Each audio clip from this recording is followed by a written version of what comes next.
শ্রী শ্রী ঠাকুরের লীলা মাধুরী।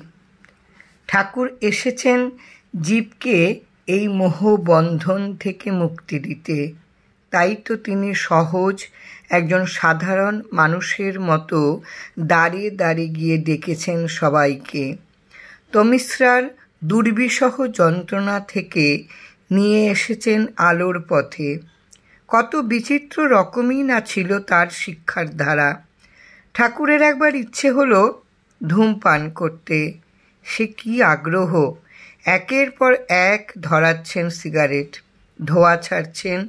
ভক্তরা তো অবাক, নিশ্চয়ই কোনো রহস্য আছে। ঠিক সেই সময় এক গেরুয়াধারী সাধু এসে উপস্থিত হলেন। ঠাকুর তাড়াতাড়ি নিভিয়ে দিলেন সিগারেটের আগুন, প্রণাম করলেন তাকে।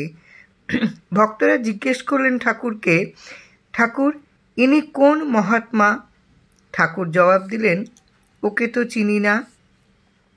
এ কথা শুনে ভক্তরা হেসে ফেটে পড়লেন। মধুর কণ্ঠে ঠাকুর বলতে লাগলেন, সর্বদা জেনে রাখবেন, গেরুয়া বসন হলো ত্যাগের প্রতীক। সন্ন্যাসীর ভূষণ তাকে সম্মান দেখাতে হয়। দেখেছেন তো, সেনাপতির পোশাকটি নজরে পড়া মাত্র সৈন্যরা কুর্নিশ দেয়। পোশাকটা কে পরেছে তা নিয়ে কখনো কেউ মাথা ঘামায় না।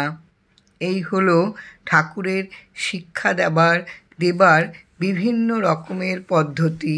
তিনি এইভাবেই এসেছেন এবং দাঁড়ে দাঁড়ে প্রত্যেককে তিনি এভাবেই শিখিয়ে দিয়ে যান যে কেমন করে আমাদের প্রত্যেকের আচরণ হওয়া উচিত। জয় রাম, জয় রাম। গুরু কৃপাহি কেবলম। রক্ষা করো ঠাকুর।